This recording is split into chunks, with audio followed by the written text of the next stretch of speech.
Merebaknya wabah COVID-19 berdampak pada menurunnya omset penjualan para pedagang di Pasar Senggol Gianyar. Penurunan omset penjualan yang dialami para pedagang cukup drastis, bahkan ada yang mencapai 50%.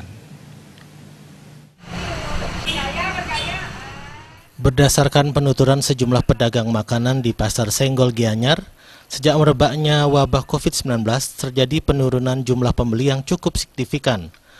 Hal ini tentunya turut berdampak pada omset penjualan mereka yang ikut mengalami penurunan hingga 50%. Imbauan pemerintah agar masyarakat tidak keluar rumah untuk menghindari penularan virus COVID-19 ditenggarai menjadi salah satu faktor yang menyebabkan masyarakat takut untuk makan di luar.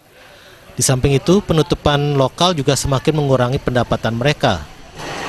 Dampaknya ya lumayan turun lebih dari 50% lah kita untuk sebagai pedagang kecil-kecil ini gitu. Lihat sekarang ini sepi ya. Semua pada takut. Karena corona ini kan orang-orang takut keluar, Pak. Kadang-kadang sampai jam 9 aja udah sepi. Apalagi sekarang biasanya kan hari-hari begini rame, full. Sekarang kan masih pedagang-pedagang masih duduk menunggu membeli gitu. Ya, harapannya ke depan biar cepat pulih lah gini perekonomiannya dan virus-virusnya itu biar cepat bisa hilang gitu. Dampaknya sangat besar bagi masyarakat kecil. Turun drastis, semua pedagang turun drastis. Harapannya sih semoga cepat berlalu. Penyakit ini semua bisa selesai. Karonya sepi, ada corona.